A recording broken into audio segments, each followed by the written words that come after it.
amigos televidentes que nos ven aquí en el país y fuera del país a través de la magia del internet y de la televisión por cable. Le damos una vez más la bienvenida a una nueva emisión de este programa Entérate con Mayra. Hoy nuestra productora general, Mayra Ogando, por razones ajenas a su voluntad, está fuera del programa, pero en las próximas ediciones se integrará. Hoy contamos con la participación de don Isidro Toro, a quien le damos la bienvenida. Don Isidro, don Eli, ¿cómo se siente? ¿Qué hay de bueno? ¿Cómo está la vida? La vida está bien. Sé que usted está contento porque el Licey está más o menos... Está dando la pelea. Está dando la pelea. Sí. Ayer ganó, por cierto, estaba perdiendo con los Leones, sí. Y perdió. Y las Cuyayas están en primer lugar. Las Cuyayas son las Aguiluchos. Los Aguiluchos. Y las Estrellas, ¿a dónde están las Estrellas? Deben estar cerca de las Cuyayas. No. La de último. De último, en el sótano, como decir. Es que para que vean mi cultura de béisbol, yo soy del Licey y ya. Y ya. Ya está, el resto no sé nada. Mire, don Isidro, esta semana se dio a conocer una noticia que ha sorprendido y que a pesar de que fue el martes pasado, todavía ha dado de qué hablar y sigue hablando, y al parecer se va a extender un par de días más. Se trata de la posposición de la cumbre, de la 10ª cumbre de las Américas, que se estaba programada para celebrarse en Punta Cana, para lo cual ya todo estaba listo, nada más faltaba que llegaran los invitados. Pero la Cancillería Dominicana sorprendió y dijo que se pospuso esto. ¿Qué usted cree de eso? Bueno, esas son agendas diplomáticas que a veces interfieren en temas, y tenemos la situación de que no se habían invitado a 3 países. ¿Usted cree que eso influyó? Es posible, por supuesto. Luego hay 2 países muy importantes de la región que anunciaron de que no asistirían, México y Colombia. Y luego hubo algunos comentarios críticos de algunos países como Brasil, Lula. No los países, sino los dirigentes de esos países, porque los países en general, la opinión de los países poco es tomada en cuenta. Son los dirigentes del momento los que opinan a nombre de los países.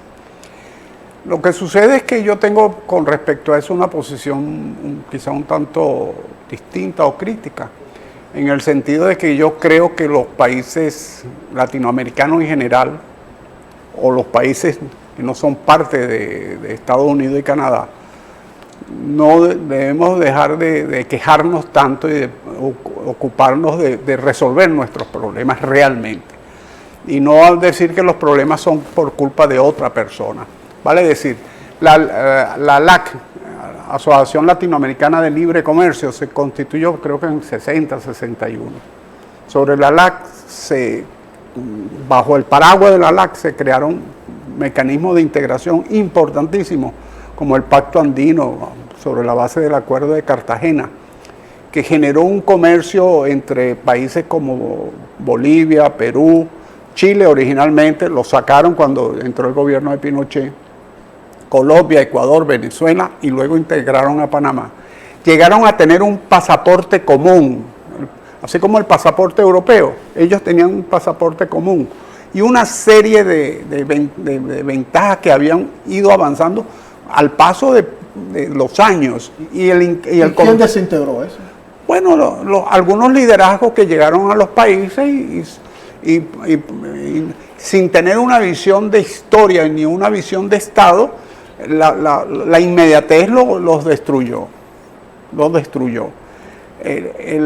UNASUR fue también una experiencia que se intentó, y al final prevaleció esas pequeñas, esos vuelos gallináceos. No tienen vuelos de halcón, de gavilanes, de águilas, sino esos vuelos de gallina.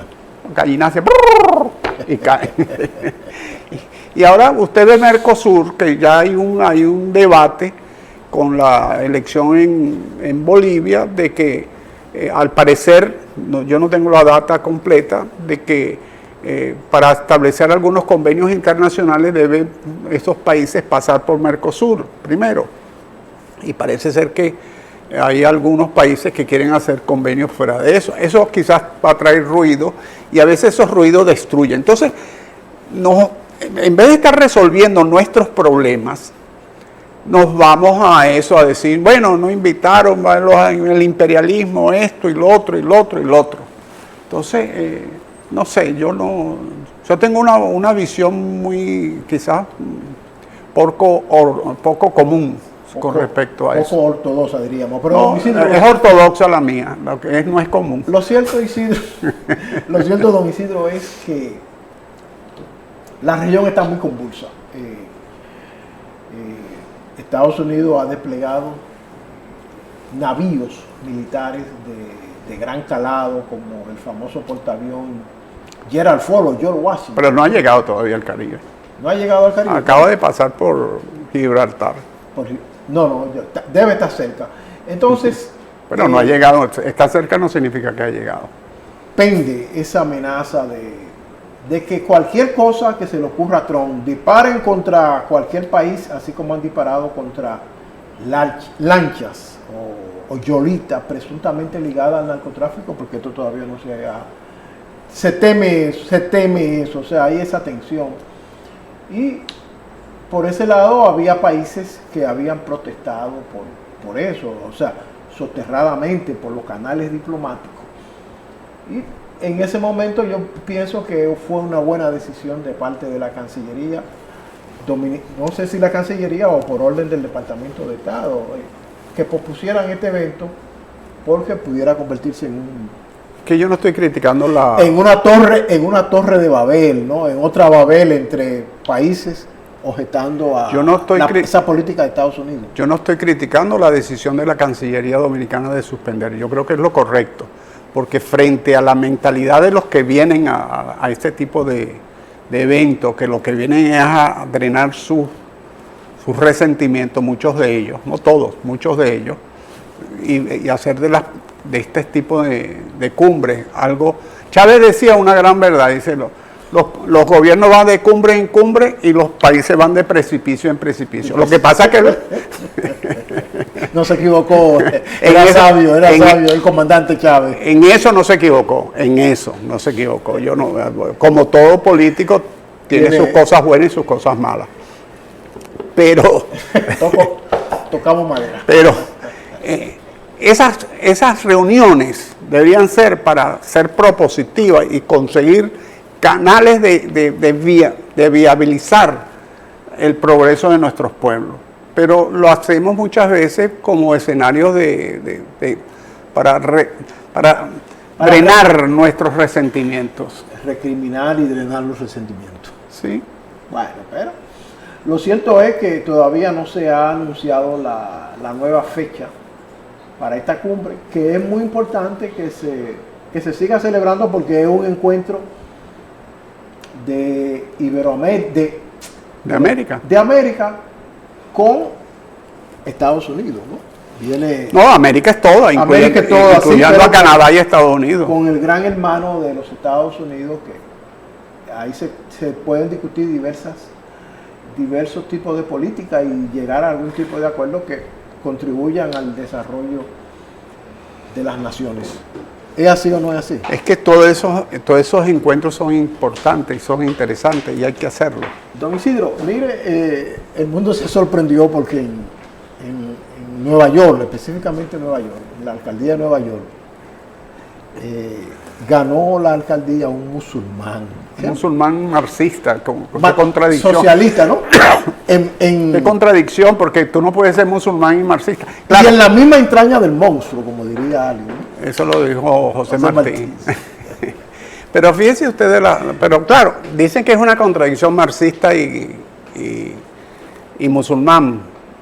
Y cierto es que es una contradicción, pero es que dentro del Islam hay una, así como existe la sura, y todas estas cosas, hay una que se llama la tequillá creo que es, no lo estoy diciendo de memoria, puedo estar equivocado, pero es por ahí, que te dice que si es en beneficio del Islam tú puedes mentir. Así que de ese señor alcalde que salió electo, él puede mentir que él está santificado por su religión. Entonces, hay que ver cómo le va a ir a este No le puede ir bien porque llegó con una serie de irracionalidades, ofreciendo, y la gente, yo no entiendo cómo sale a votar por algo que tú sabes que no puede ser, porque revivió el resentimiento, que pueden tener razón de ser esos resentimientos, no los discuto, pero tú no puedes revivir esos resentimientos y llegar, y lo que vas es a alimentar más esos resentimientos, porque cuando él no pueda cumplir, él va a echarle la culpa a terceros. No va a decir que es por culpa de él, sino por culpa de los demás, como siempre dicen. Don Isidro, le voy a dar las gracias por su participación en este programa. Espero que me vuelva a invitar. Sí, próximamente, está en agenda eso. Y a nuestro amigo televidente, mantenga la sintonía porque ahora venimos con una importante entrevista con un abogado constitucional con el cual vamos a hablar sobre el impuesto a la propiedad inmobiliaria, eso que mucha gente oímos, pero no sabemos qué es. Así que mantenga su sintonía.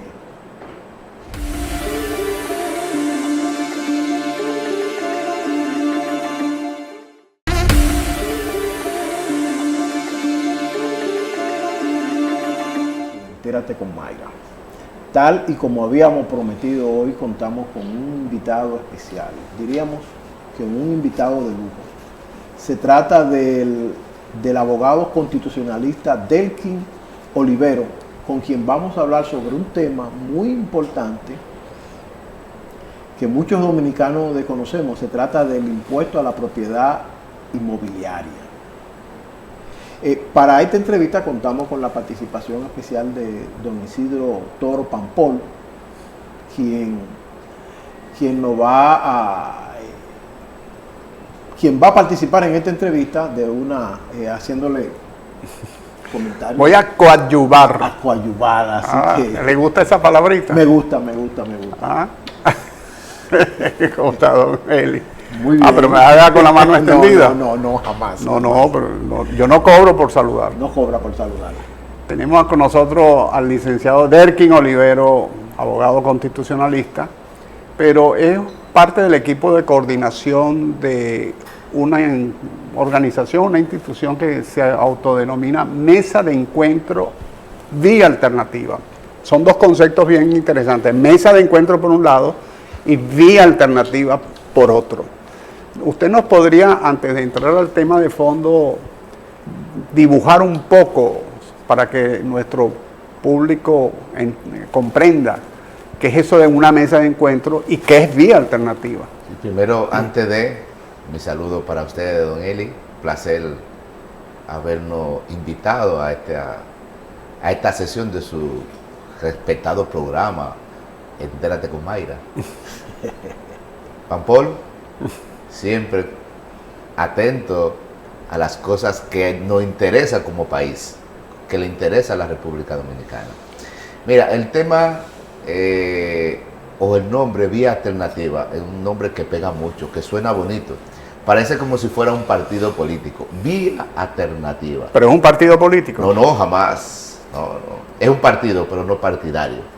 Oh. Sí, una mesa de encuentro donde hombres pensantes que están preocupados por lo que son los bienestares de la sociedad, por lo que son las vías para que la sociedad reciba parte de lo que paga, no de lo que invierte, parte de lo que paga el Estado Dominicano. Uno de esos temas sociales que abarca la retribución nuevamente en esa inversión que pudiera hacer el Estado es un tema que tiene que ver con el IPI. Pero antes de entrar al IPI, Vía Alternativa tiene una ideología, hablan de grupos autoritarios, hablan grupos democráticos, dentro de la democracia hablan de democracia de élite, democracia participativa. Más o menos en dónde se encuadra Vía Alternativa. Vía Alternativa se encuadra en el cuadro participativo de la sociedad. Democracia participativa. Una democracia participativa de la sociedad. Es decir, que nosotros tratamos de llevar conocimiento a la población para que los bienes y servicios de la población puedan reinvertirse nuevamente y buscar una forma de esa retribución económica que el Estado maneja para que vaya en beneficio de la población o en beneficio de la sociedad. Muy bien y muy buena introducción. Delkin, yo quiero preguntarte, ¿Qué es exactamente el impuesto a la propiedad inmobiliaria que tanto le preocupa a ese grupo de encuentro que ustedes tienen, al cual tú perteneces? Mira, el impuesto que se llama IPI, como nosotros lo conocemos de manera literal, es un pago de impuestos que se le hace al Estado Dominicano a través de la Dirección General de Impuestos Internos, DGI. La Dirección de Impuestos Internos le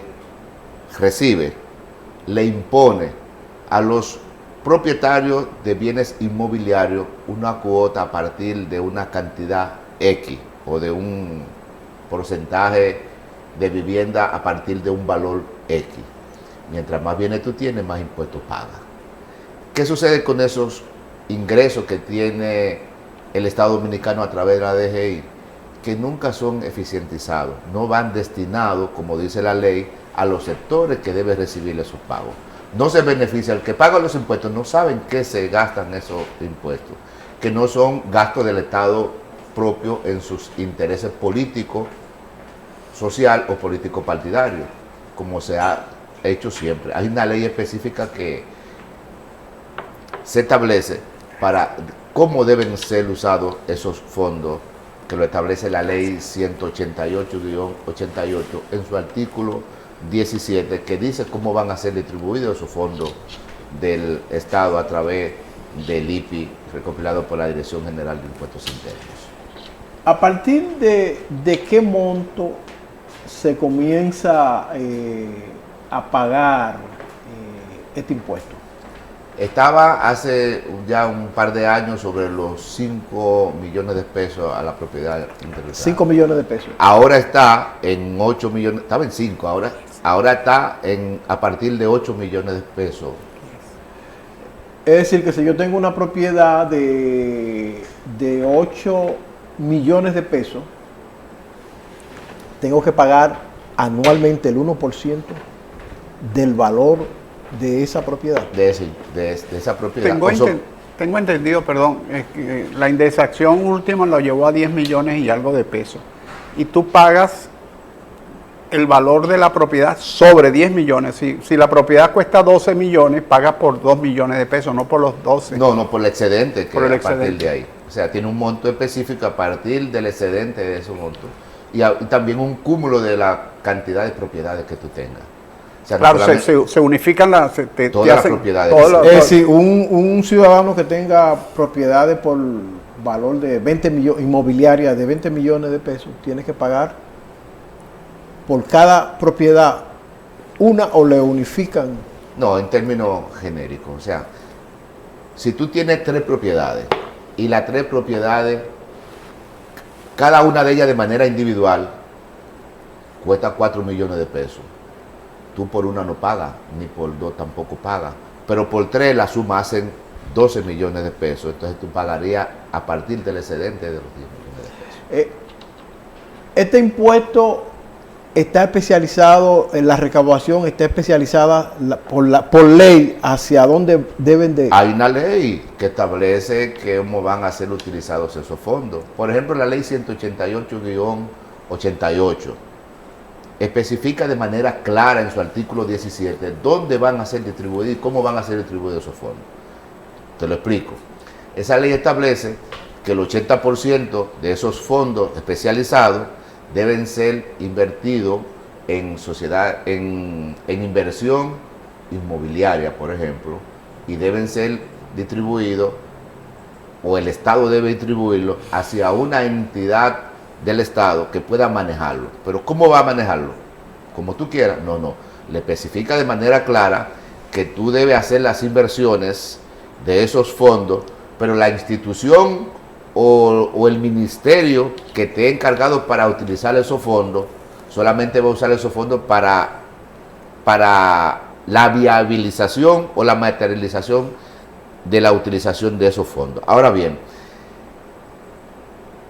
no puede utilizar esos fondos para el gasto de nómina, no puede utilizar esos fondos. Pero eso lo establece la ley actual, que no lo puede gastar en nómina. Claro, lo establece la ley. No puede utilizarlo en esos gastos ni de nómina, ni generales, sino un fondo especializado única y exclusivamente para hacer la inversión reinvertida a la sociedad.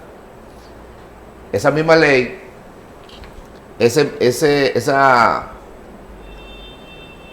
misma ley establece que el 20% de esos fondos deben ser dirigidos a los ayuntamientos del país de manera equitativa. Pero como equitativa en el sentido de que debe ser en función del porcentaje que tengan los entes de capitales. Es decir, los que pagamos impuestos en Santo Domingo, si tenemos el 15% o el 20% del total, cuando se vayan a distribuir esos fondos al Ayuntamiento del Distrito Nacional, sería en función de ese 15%. ¿Y qué plantean ustedes con respecto a eso? Porque yo veo eso muy bien lo que usted acaba de decir. Si se está gastando en desarrollos urbanísticos, no se gasta en burocracia, entonces, ¿cuál es el planteamiento de ustedes?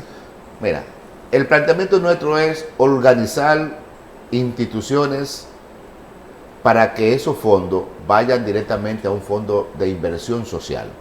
Esos fondos de inversión social tienen que ver, por ejemplo, con canalizaciones de drenaje. O sea, inversión de capital. Inversión de capital. Inversión de capital. Claro, tienen que y dirigida al sector urbanístico.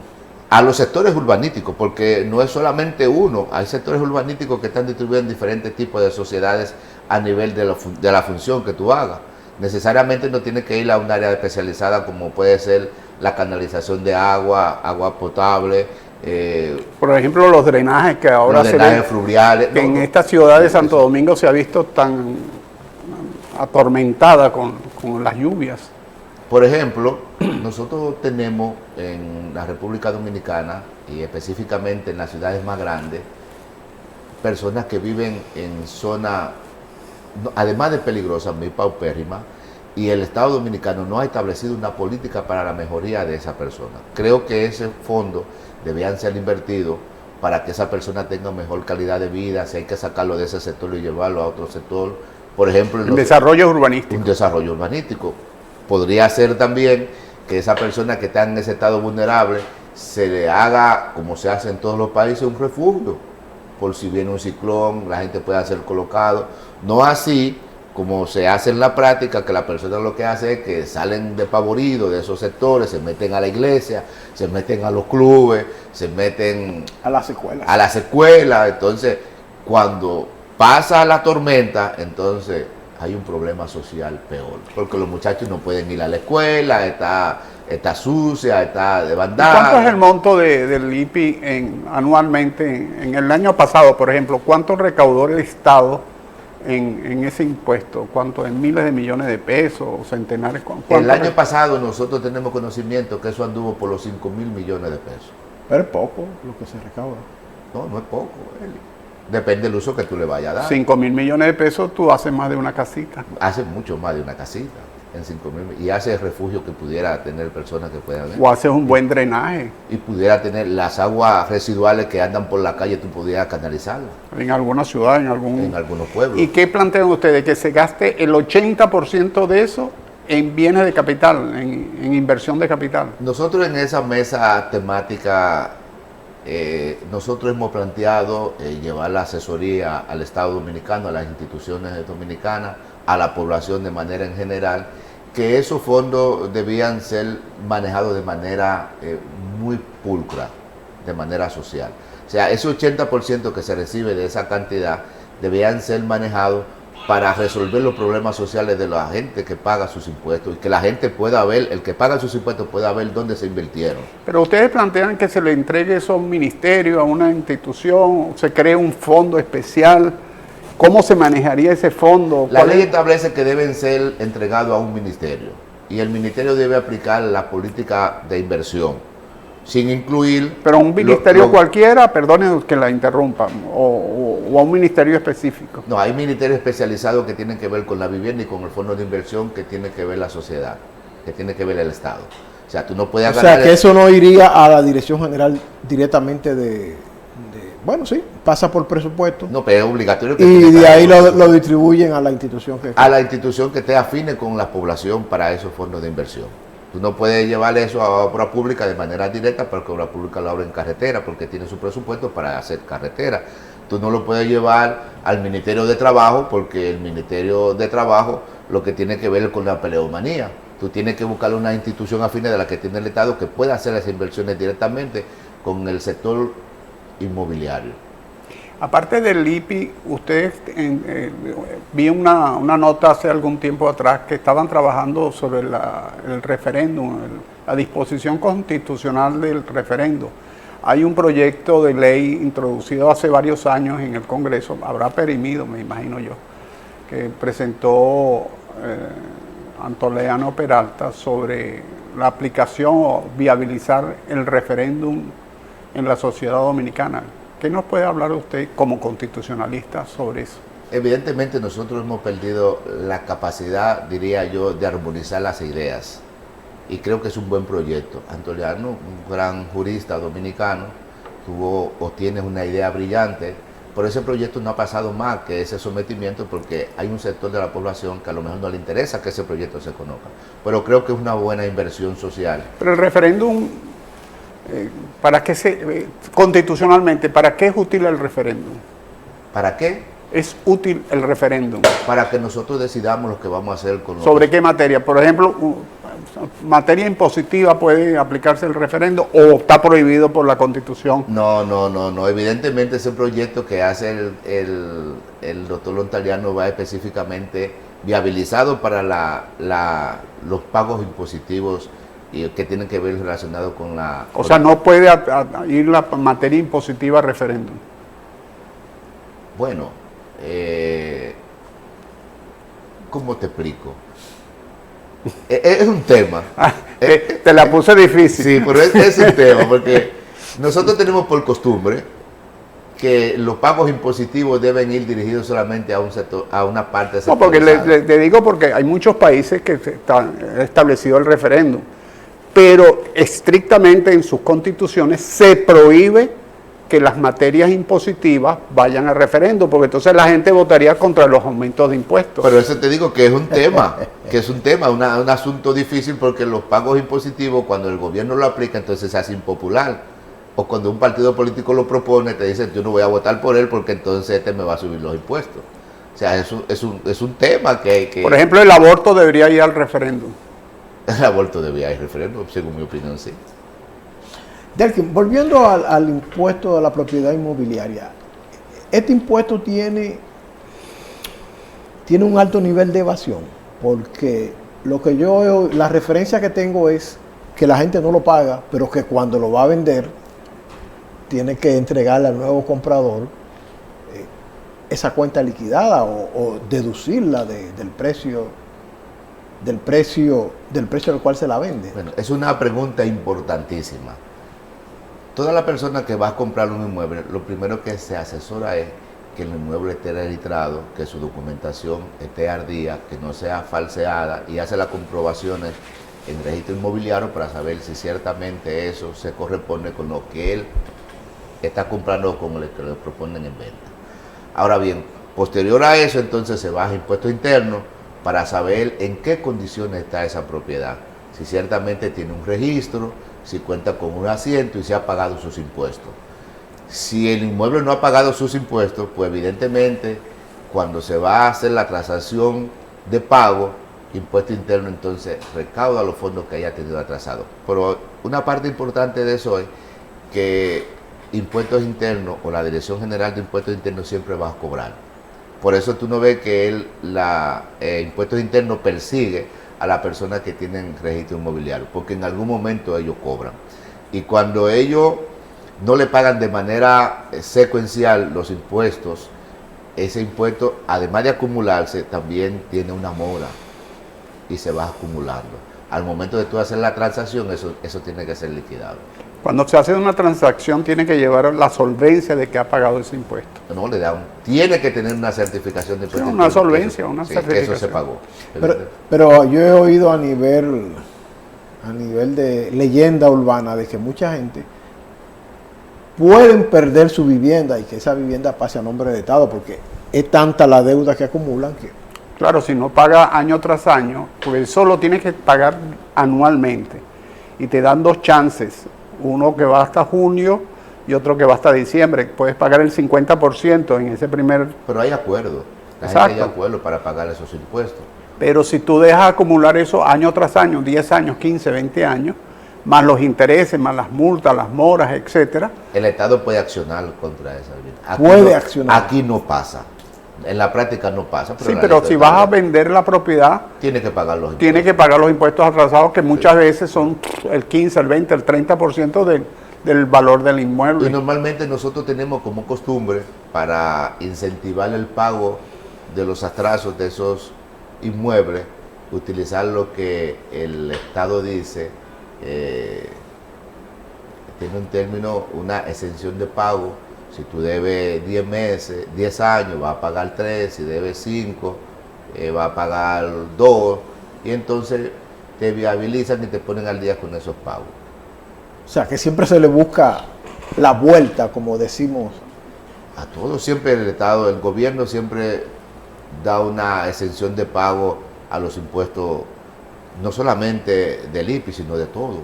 Por ejemplo, cuando las personas están atrasadas en el pago de sus impuestos sobre el porte y tenencia de arma de fuego, le dan una exención, y si tú debes 5 años, si debes 10 años, tú pagas solamente un porcentaje de esos años.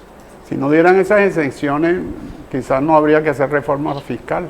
No, los fondos estuvieran por ahí está. Y realmente yo creo que la reforma fiscal, que tiene que ver mucho con las recaudaciones, si el Estado fuera mucho más eficiente con las recaudaciones, nosotros no tendríamos que enfrentarnos todos los años, cada mes, a maldecir lo que son las propuestas de la reforma fiscal. A que nos saquen dinero de los bolsillos. No, te lo quitan de una manera u otra.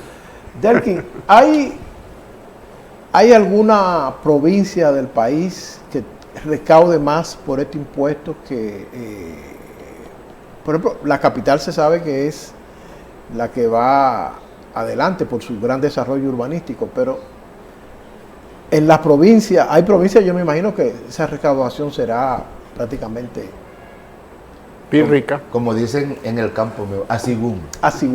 Según. O sea, ¿cómo se comporta esa recaudación? La población, las provincias más pobladas, evidentemente tienen mayores registros. Mayores registros. Las provincias que están mucho más aisladas, que son mucho más pequeñas, tienen menos registros.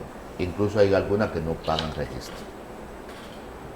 Provincia, me refiero a pueblos de provincia. Sí, porque no llegan a 10 millones una propiedad, entonces nadie paga. Nadie paga. Porque ninguna llega a 10 millones de pesos. Hay provincias que... Pero y esto no abarca a la finca, los terrenos baldíos. Sí, porque sí tienen registro, claro, igualito. Total, Ahora se divide entre personas físicas y personas morales, claro. el impuesto. Sí. Pero se paga el mismo 2% para Igual. ambos. Y esa recaudación de 5.000 millones de pesos del año pasado es de las personas físicas. Eso es de la persona física de manera exclusiva. Ok. O sea, que pudo ser reinvertido nuevamente a lo que la población debió recibir de manera directa en esas inversiones. Entonces, al momento de, como ustedes plantean, que este impuesto debe de retribuirse, las provincias que tienen cero recaudaciones o pocas o pírricas recaudaciones no recibirán o recibirán pírrica. El Estado Dominicano, a través del gobierno central, tiene entonces mayor oportunidad de hacer inversiones en esa provincia, en esos pueblos, que esos recursos no les llegan porque no tienen esa contribución. Entonces, en vez del Estado hacer unos hallantes en las ciudades grandes, que no es que no lo haga, pero puede hacerle una gran parte de eso con esos recursos que entran. Sí, quizás con 4.000 millones de pesos en un pueblo pequeño resuelve muchos problemas. Pero muchísimo. Hay pueblos que no se, hay provincias que no se le invierte. 4.000 millones de pesos No, en un año. no, jamás. Allá en Elías Piña, de donde son ustedes, ¿cómo es la cosa? Yo te iba a preguntar que dónde queda eso, porque hace rato que salí de por ahí. Y aunque voy de manera secuencial. O sea, tú no vas a visitar los amigos, la familia. Acuérdate que nosotros somos exiliados aquí en Santo Domingo. Porque ustedes son de la República Independiente de Hondo Valle. No, exiliado económico. Nosotros vinimos de allá, de ese territorio, de ese terruño, lo mejor que hay en el sur se llama Hondo Valle. Hondo Valle. Hondo Valle, allá somos. Allá hay temperatura ahora de 6 grados. Bueno, yo creo que nos tenemos que ir hacia Hondo Valle y nos veremos el próximo domingo. Sí, no. Delkin, el tiempo se nos ha agotado y te damos las gracias por esos importantes conceptos que tú has emitido. Y a nuestro amigo televidente, mantenga la sintonía que ahora regresamos con nuestra sección migratoria.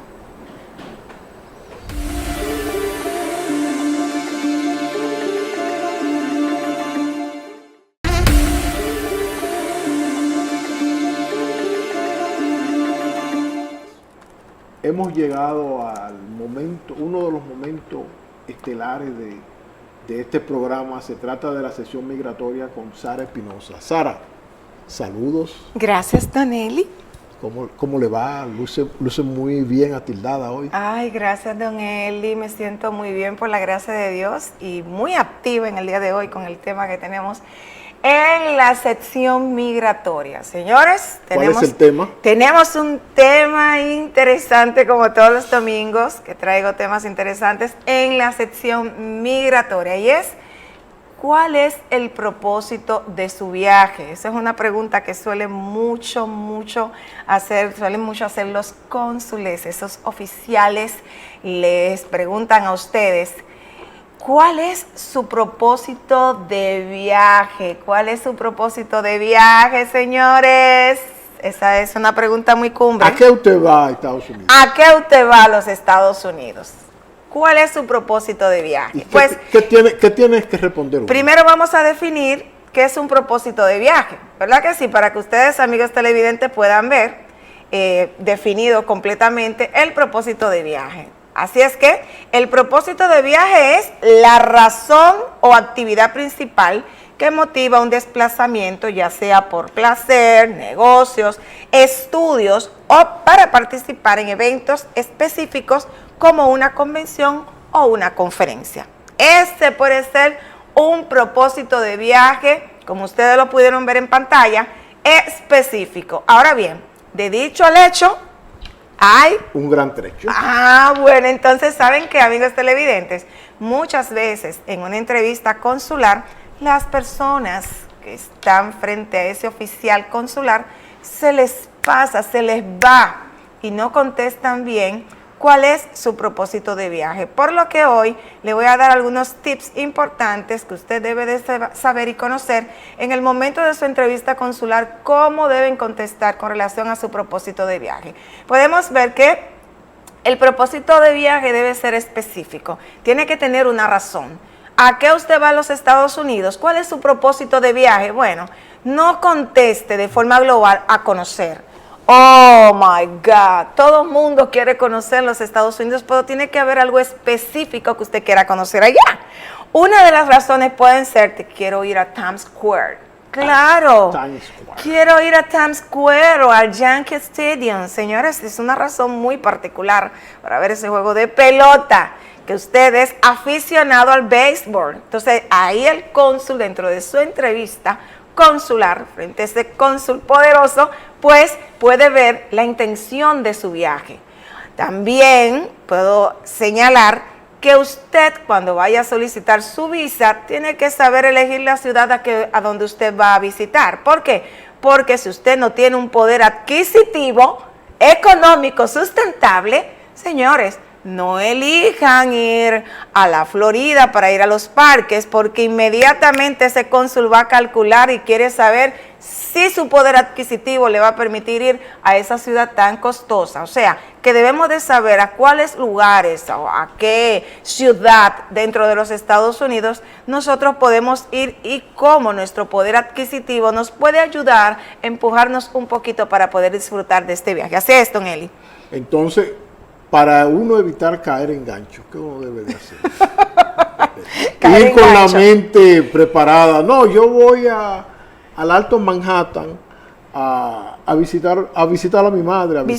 Compartir. Bueno, lo que pasa es que ahora vamos a celebrar el Thanksgiving y me gustaría compartir con mi familia en esta fiesta, en esta actividad tan solemne para los Estados Unidos. Señores, cautive ese corazón del cónsul, de respuestas favorables, que él pueda decir, bueno, esta visa, esta persona, pues yo se la voy a dar porque me convenció. Esas son respuestas muy atinadas donde usted puede decir el lugar específico, voy, a dónde, voy a disfrutar, a conocer la Estatua de la Libertad. ¿Por qué no? ¿Por qué no visitar esa Estatua de la Libertad en ese viaje, en ese barco donde usted lo van a trasladar de un lugar a otro y va a conocer los museos también, porque están los museos internamente? Tiene que haber una razón. Tiene que haber una razón por la cual usted solicite una visa y es su responsabilidad que usted convenza ese cónsul norteamericano para que pueda estamparle esa visa en su pasaporte, que para usted sería una bendición. Entonces, en definitiva, hay que ir con la mente bien clara y bien abierta del propósito que tenemos. Del propósito de viaje, y que no se puede poner nervioso, porque hay gente que desde que está ahí en la ventanilla, espérate, que esta es la que está negando, espérate, que este fue que Dios. No, señor, usted vaya tranquilo, vaya quiet, vaya tranquilo y vaya a esa entrevista. Primero agárrese del gran poder de Dios y vaya sustentado, vaya con sus palabras convincentes para que usted pueda obtener ese visado. No, muy bien, gracias por Ay, pero se me queda algo. ¿Qué se le queda? Yo quiero decirle a todos ustedes que si quieren ampliar estas informaciones, recibir esas asesorías que le va a ayudar en su entrevista consular, señores, comuníquense a los teléfonos que aparecen en pantalla, 809-534-8459 y 809-670-7011, con las redes sociales que aparecen ahí en pantalla. Escríbale, llame, señores, que yo con gusto le voy a asistir. ¿Y sabe algo, don Eli? ¿Usted cobra por llamada? No, no cobro por llamada, don Eli, pero le doy siempre una asistencia muy genuina a las personas que me contactan, muy profesional, así es. Así es, amigos televidentes, mantenga la sintonía, que ahora regresamos con una interesante sección. Dígame. La sección de etiqueta y protocolo con esta querida Mirla Germán. Adelante, Mirla.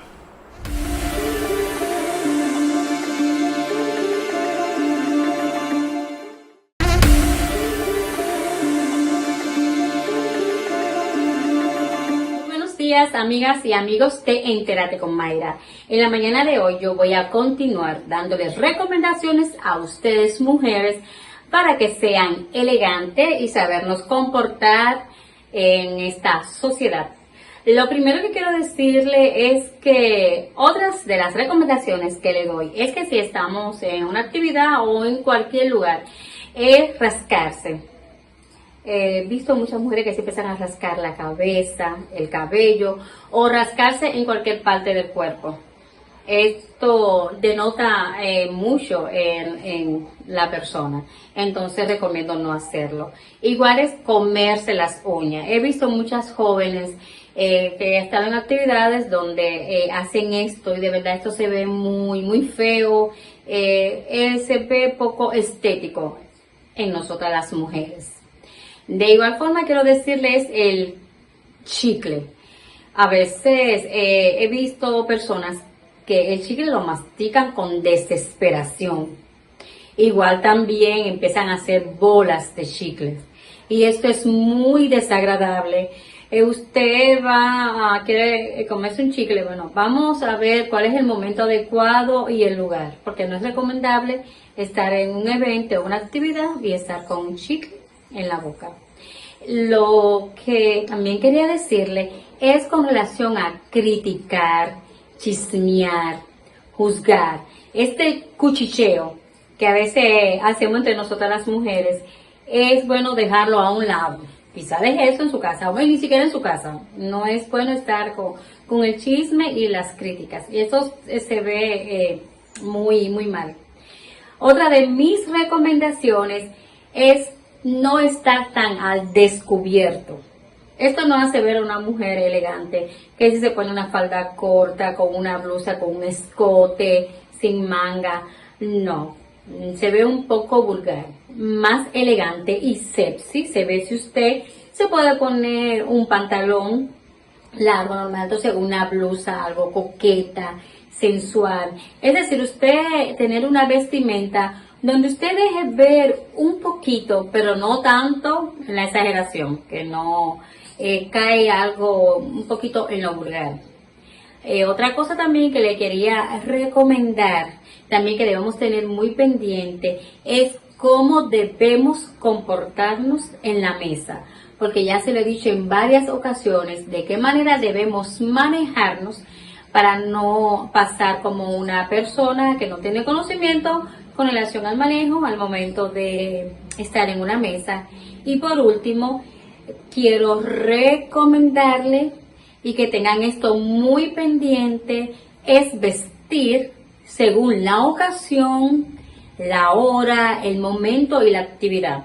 Siempre que ustedes vayan a salir, van a ir a algún evento, vamos a verificar qué hora, el lugar, qué tipo de actividad es, para saber entonces cómo vamos a ir vestida de manera adecuada a ese momento, ese lugar y esa hora, y no ir entonces como desentonada, ¿verdad que sí? Así que son recomendaciones que yo quiero que ustedes tengan muy pendientes, porque este 2024 yo quiero que ustedes sean muy elegantes y que siempre cuando lleguen a los lugares se queden mirando por su elegancia y su forma de vestir y también comportarse. Así que nos veremos en una próxima. Pasen un feliz resto del día. Adiós. Y con estos importantes consejos de Mirla, hemos llegado al final de este espacio. En el segundo domingo de noviembre. Segundo domingo de noviembre, un domingo bendecido, un domingo especial. Y ya nos encaminamos a llegar a diciembre. Claro, falta poco, don Eli, ya estamos disfrutando las luces de Navidad, las decoraciones, señores, y se está sintiendo la brisa que por toda la zona. Qué bueno, la brisa para la brisa de Navidad. Conmemorar la llegada del Redentor del mundo, el Señor Jesús. Amén. A ustedes gracias y nos vemos el próximo domingo. Así que, bye bye. Bye bye.